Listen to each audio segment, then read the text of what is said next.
Welcome to GLP's 10 out of 10 with designers from around the country and around the world. Today, we're going to be talking with Herrick Goldman, who is a multi-award winning New York-based lighting designer of theater, dance, video, and live events. He runs his company, HG Lighting Design, and is also the founder and principal designer at Evoke Collaborative. Herrick has been honored many times, including receiving the first LDI Redden Award for excellence in theatrical design. He has Henry Hughes nominations for Rooms, A Rock Romance and Falling for Eve. He won the ISES Big Apple Award for Best Event Lighting and the Live Design Excellence Award for Best Theatrical Lighting Design. In 2018, he won the SALT Award for Best Lighting in the Musical, and most recently, he's been nominated for a 2020 Drama Desk nomination for his show Einstein's Dreams. Herrick's design career spans more than 30 years and has seen him travel the world teaching at institutes such as MIT and designing attractions for Madame Tussauds and the Saxony nightclub in Miami. Recent New York shows include Puffs the Play and Tinga Tinga Tales, which he also designed for the Kenyan National Theatre in Nairobi, and of course, Einstein's Dreams. Well, welcome, Herrick Goldman. What a splendid career so far, right? It's these things just happen. You look around one day and it's like, wait, that's a career? Is that? Sure. Let's call it. So let's go back right to the very beginning then. So our first questions, we've got this series of 10 questions we're going to ask you. We ask the same to every designer, and then we can all compare notes. So what was your first show as a lighting designer? My very first show as a lighting designer was in high school in Longmeadow, Massachusetts. It was the Elizabeth Swado's musical called Runaways, which dealt with runaways, and I found myself behind the high school's 2-scene preset with TTI dimmers, Harkins, Fresnels, and Licos that I had, I think they were in some sort of high school rep plot, like maybe banks of 3 Fresnels, maybe 9 across stage with, red, blue, and white. And I can't remember. I'm sure we did specials. I don't know if I was aware of gobos. I think I was 14 or 15 at the time. Like, I might have known what a gobo was. I certainly didn't know about, low angle side light or anything like that. I recall doing, downlight circular specials for people to perform in. That's where it all started from. It was great. So I'm sure over the years that with all of the different shows and productions that you've worked on, there must have been, like a Spinal Tap kind of moment. There's got to be a few embarrassing stories. So is there one you're happy to tell us about? I've been thinking about this. I love that it's your second question. It's like, let's just get to that. My favorite one was I remounted a show that a friend of mine had designed for another friend of ours, a wonderful choreographer, down in Peru. And I talked with the lighting company with a language barrier and a translator going down there. And it was a bunch of Verilights and it's what they had lying around. It was old. They were, 6 or 8 years ago. And they insisted that they had a Hog 3 that was going to be great. And I said, well, the Hog 3 is a little dicey. I'd prefer a Grand May, or I'd prefer this or that, again, 6 or 8 years ago. And they said, no, these are fine. I said, do we have a spare? Will we have a backup? And they said, oh, the backup's busy that week. You're going to have this one. It's going to be fine. I said, okay, great. So the show is this massive dance thing, and it's going great. And this conga player who's crazy, and his performances, his solos are always just completely unpredictable, and they seem to go on forever. And in fact, if you ever needed a bathroom break, that was the time during the show to go for it. So we're coming into this musical break, and the desk freezes. And I'm on headset with my 5 follow spots who've just doused because everybody's left stage. And I said, okay, guys, you're going to pick up the band on stage. You're just going to cover them. All the lights around you are going to go out. Just stay on these guys. You're going to be fine. I'll get you through this. And sure enough, the desk goes down. My guy's like, okay, let's just reboot it, do the thing. And sure enough, this conga player always had this meter that he hit when he was sort of winding it up. And he winds up on like the da-da-da-da-da-da, or whatever the Peruvian equivalent is of that. And the desk comes back and all the lights do this, and they come back to just the last cue that I was in. And it was magical. It was almost like landed. And the dancers came out, and I kept going through the cue stack, and it was like, oh, we're here, and we made it through the show. And it was, but what are you going to do? You couldn't have timed it better if you'd have tried. So, professionally or otherwise, what's the best piece of advice that anyone's ever given? I put a lot of thought into this. There's been a lot, of course. One of the things that really stuck with me, when I was 23 or so, I had an off-Broadway show, an off-Broadway show transfer to off-Broadway. And it was my first transfer, and it was a musical. The lighting designer got screwed on this transfer for various reasons, me being the lighting designer. And I got fired, and which was really, really frustrating. It was one of those moments of, you know, you're 23, and it felt like everybody in town knew it. This is before Facebook and before everything. And I was like, oh God, I'm never going to work again, and all this stuff. And I had, through some friends, I had heard that, and I hope he's okay with me telling this, that Ken Billington had sat in on a technical rehearsal of mine. Some of my friends were like, why don't you call Ken and figure out, at least understand, you know, why. It wasn't really Ken's fault. Ken had advised people he was doing a favor and recommending somebody to replace me, and that's totally fine. I understand that a lot better now. But you're 23 years old, you've got this thing. And I called Ken's office, and he graciously said, yeah, let's go for lunch. And so I had offered to take him for lunch, of course, and I was 23. And so we went for burritos, and I think we had like an hour and a half long lunch at a burrito joint near his studio. And what he told me was, we're all going to get fired. Everybody gets fired sometimes. This is an incredibly collaborative art form. There's a lot of egos in a room, and there are a lot of people with different opinions in a room. He was like, I've been fired before. He's like, Jennifer Tipton's been fired before. Everybody you ask has lost a job before for any number of reasons. You may be right, it may be wrong, but that's just the way it goes. If your career is long enough, it's going to happen again. And it was very gracious. And that's really stuck with me. And I've told it to other people.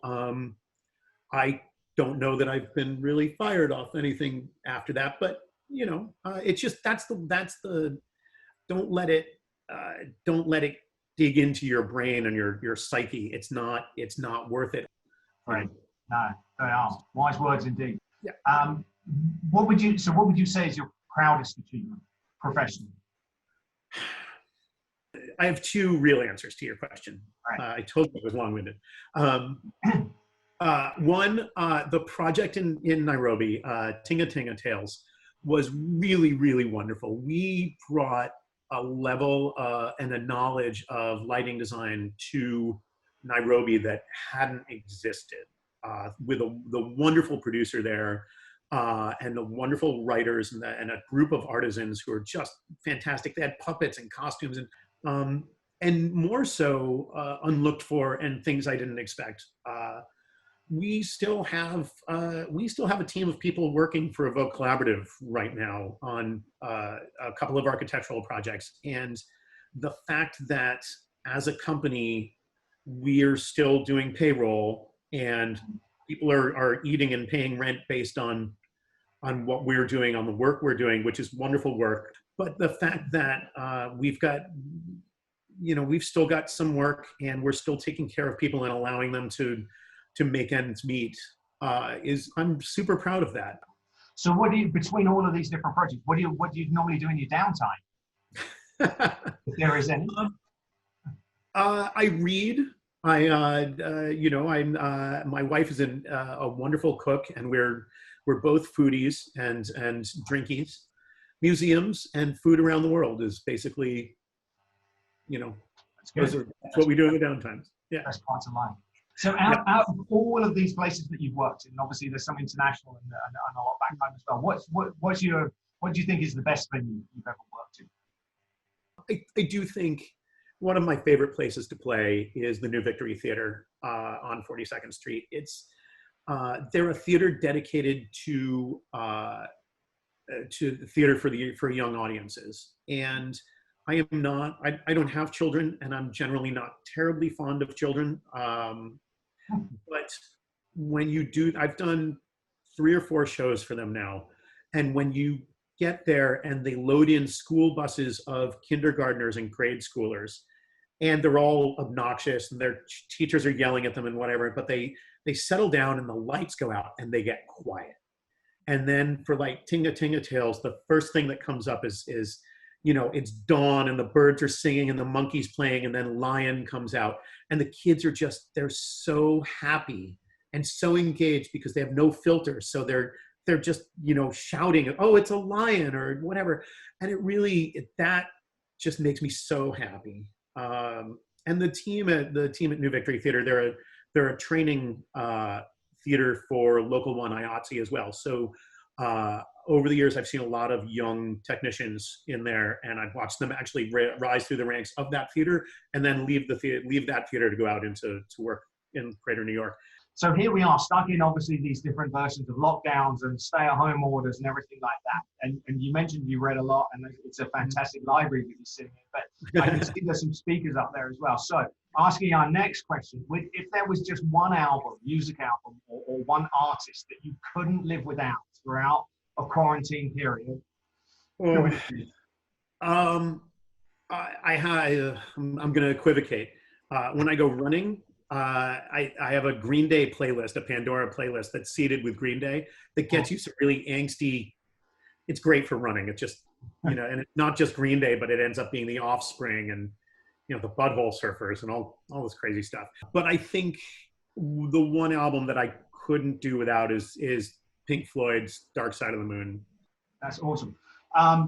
Looking back, obviously, your career has so far spanned 30 years, but looking back to the young teenage Herrick, whether he was still in high school on that first show or at some point in that early career, if you could whisk back in time and give some advice to him, what would be the one piece of advice you could offer?